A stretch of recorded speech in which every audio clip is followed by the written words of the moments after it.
2025 June 12ஆம் தேதி ஏர் India விமானம் AA-170 VTINB என பதிவு செய்யப்பட்ட ஒரு போயிங் 708 சிவந்து 7 ட்ரீம் லைனர் அகமதாபாத் விமான நிலையத்திலிருந்து லண்டன் கேட்விக் நோக்கி புறப்பட்டதற்கு சில நிமிடங்களில் விபத்துக்குள்ளானது.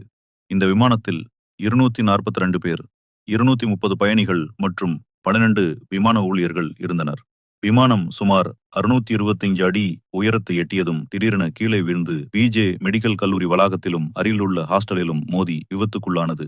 மரணமடைந்த 241 பேரில் விமானத்தில் இருந்த பயணிகள் மற்றும் ஊழியர்கள் அடங்கினர். நிலத்தில் இருந்த குறைந்தபட்சம் 24 பேர், அதில் மருத்துவமனையினர் மற்றும் மாணவர்கள் உள்பட இன்க்ளூடிங் முன்னாள் குஜராத் முதலமைச்சர் விஜய் ரூவானி பலியாயினர். ஒரே உயிர் வாழ்ந்தவர் பிரிட்டிஷ் இந்திய பிரஜையான விஸ்வாஸ் குமார் ரமேஷ். அவருக்கு சிராய்ப்பு மட்டுமே ஏற்பட்டது. தொடக்க தகவல்களில் மேடே அழைப்பு செய்யப்பட்டுள்ளதும் பின்னர் தொடர்பு துண்டிக்கப்பட்டதும் தெரிய வந்தது. விசாரணையாளர் குழு இறக்குமுக கருவியில் லேண்டிங் கியர் ஏற்பட்ட தொழில்நுட்ப கோளாறு காரணமாக விபத்து நேர்ந்திருக்கலாம் என சந்தேகிக்கின்றனர். இது போயிங் 207 ட்ரீம்லைனர் வகையில் முதல் உயிரிழப்பு சம்பந்தப்பட்ட விமான விபத்தாகும். மீட்பு பணிகளில் தேசிய பேரிடர் முகமை, NDRF, மத்திய தொழிலாளர் பாதுகாப்பு படை CISF, இந்திய விமானப்படை IIF, எல்லை பாதுகாப்பு படை BSF மற்றும் தேசிய பாதுகாப்பு படை NSG அணிகள் ஈடுபட்டன.